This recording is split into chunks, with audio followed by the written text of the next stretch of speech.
Ikinababahala ng Malacanang ang pananatili ng tinaguriang monster ship ng China Coast Guard sa loob ng Exclusive Economic Zone ng Pilipinas. We have been challenging the presence of that monster ship.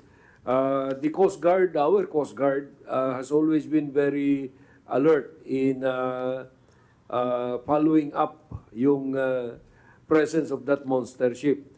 Pasulpot-sulpot, and it is within our exclusive economic zone. Ayon sa monitoring ng PCG, bumalik malapit sa Capones Island sa Zambales ang monster ship kahapon. Doon din ito namataan noong Sabado bago lumipat malapit sa Lubang, Occidental Mindoro nitong Lunes.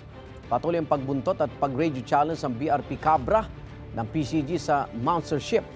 Para na masundan ang BRP Cabra, may pinadalang helicopter ang China. Git ang Chinese Foreign Ministry legal at makatuwiran ang aktibidad ng kanilang Coast Guard sa South China Sea. Igan, mauna ka sa mga balita, mag-subscribe na sa GMA Integrated News sa YouTube para sa iba't ibang ulat sa ating bansa.